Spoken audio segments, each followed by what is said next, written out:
makin banyaklah tercatat pahala dan insya Allah makin tinggilah derajat kita di sisi Allah Subhanahu wa Ta'ala. Kaum muslimin yang berbahagia, pada pertemuan terdahulu kita sudah membicarakan kiat untuk membersihkan hati, membersihkan jiwa. Allah menjelaskan di dalam Al-Quran, "Qad aflaha man zakkaha wa qad khaba man dassaha." Beruntunglah orang-orang yang berusaha untuk membersihkan hati, membersihkan jiwanya, dan merugilah orang yang membiarkannya hatinya kotor. Ia sibuk membersihkan jasmani, rumah, kendaraan, tempat kerja, tapi lupa membersihkan hati, penggerak dari semuanya. Maka Allah mengatakan, "Qad aflaha man tazakka." Beruntung orang yang membersihkan jiwanya. Langkah pertama sudah kita bicarakan 2 minggu yang lalu, yaitu dengan melaksanakan taubatan nasuha.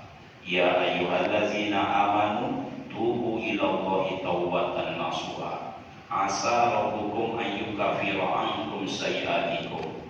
Kalau engkau taubat, kata Allah, engkau beristighfar, maka Allah berjanji akan menghapuskan dosa yang pernah engkau kerjakan, kesalahan yang pernah engkau lakukan.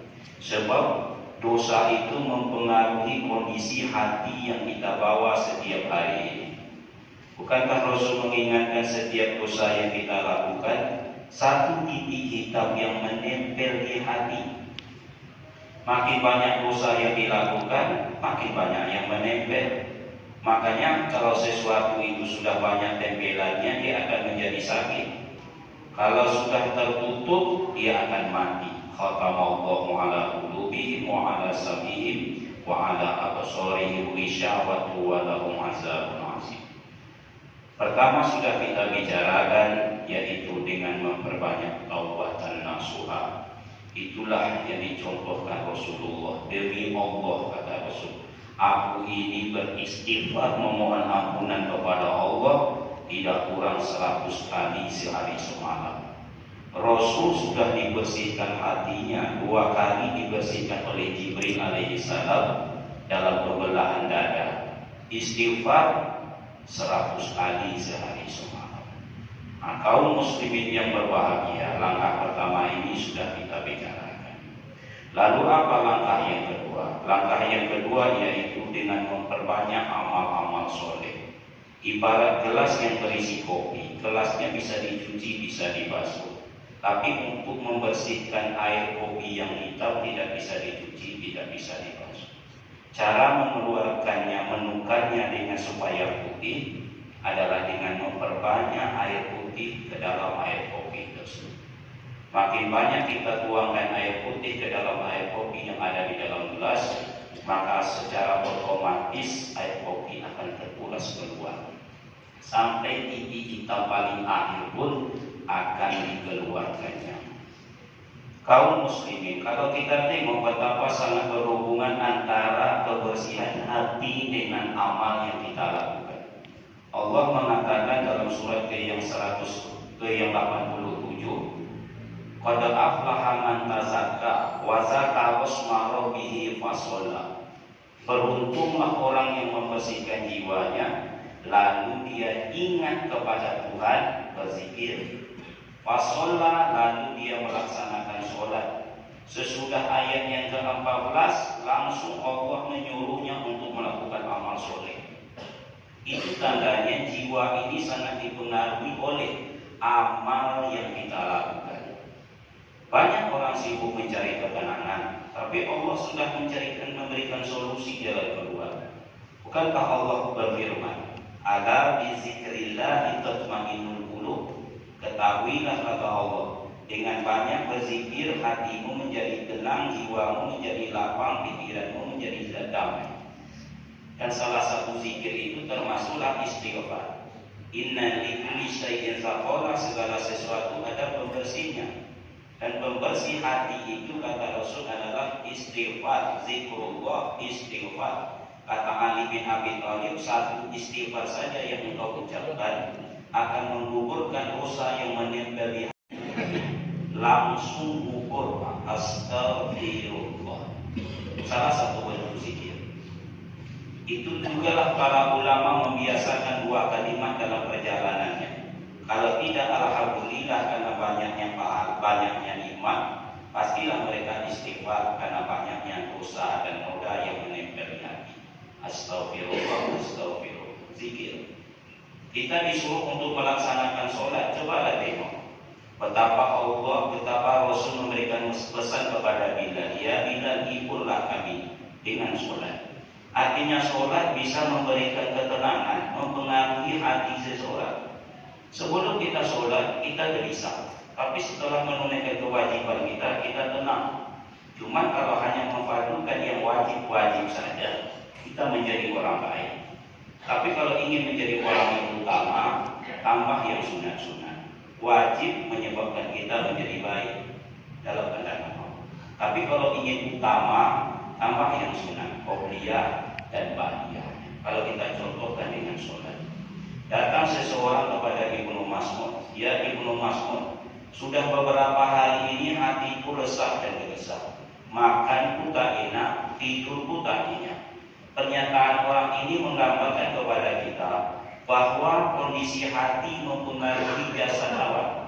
Orang kalau sudah resah dan gelisah, tidak tenang, menyebabkan makan pun tak enak, tidur pun tak mau nyenyak. Maka kaum muslimin bersyukur orang yang kadang-kadang cepat tidur. Dalam majelis ilmu pun tidur, itu tanda hatinya kelewat tenang. Bapak Ibu yang berbahagia, apa kata Rasul memberikan jalan keluar? Kata Rasul, kata Ibnu Mas'ud, kunjungi olehmu 3 tempat. Salah satunya, kunjungi olehmu tempat orang membaca Al-Quran. Membaca Al-Quran kan amal soleh. Rupanya memberikan ketenangan di hati seseorang. Bahkan Umar Ibn Khattab tidak ada yang bisa mengalahkannya, singa padang pasir. Tapi hati singa sang padang pasir itu tak lupa. Dengan apa? Dengan membaca potongan ayat Al-Quran yang ada di tangan adiknya sendiri, yaitu surat Thaha tersebut. Begitulah riwayat bagaimana Allah menaklukkan hati yang keras dengan amal-amal soleh. Maka orang yang datang kepada Ibnu Mas'ud tadi mengatakan, hatiku resah gelisah, makan tak enak, tidur tak nyenyak. Apa obatnya? 3 yang dinasihatkan Ibnu Mas'ud. Salah satunya, kunjungi olehmu tempat orang membaca Al-Quran. Kau baca baik-baik Al-Quran itu, tak bisa kau dengarkan orang lain membacanya. Orang itu pun pulang, dibacanya Al-Quran. Kemudian dia kembali kepada Ibnu Mas'ud. Ya Ibnu Mas'ud, sekarang hatiku sudah tenang, jiwaku sudah lapang, pikiranku sudah damai. Kata Ibnu Mas'ud, kalau hatimu tak tenang dengan sentuhan Al-Quran, kau baca Al-Quran baik-baik tapi hatimu tak tenang, Ibnu Mas'ud tidak lagi mencari solusi yang lain. Minta kepada Allah supaya hatimu ditukar dengan hati yang baru.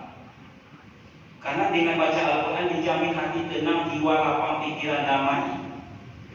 Tak juga tenang, minta kepada Allah. Karena hati yang tak tenang dengan sentuhan Al-Quran, kata Ibnu Mas'ud, itu bukan lagi hatimu, tapi hati yang sudah dikuasai oleh syaitan.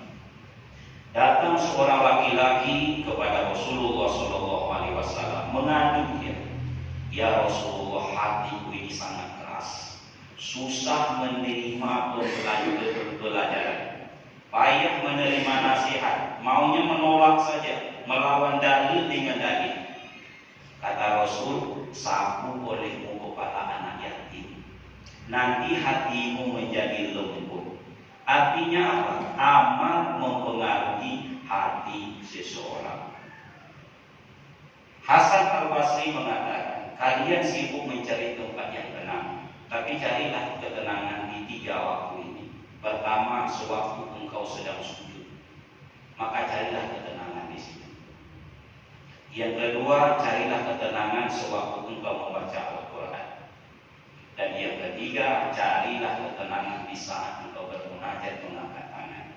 Itulah makanya 3 posisi ini sahabat rata-rata berlama-lama, lama sujudnya. Sampai Aisyah mengatakan, aku menengok Rasul kalau sujud malam Akan kata Aisyah, beliau itu sudah wafat, sudah meninggal dunia, tak bergerak.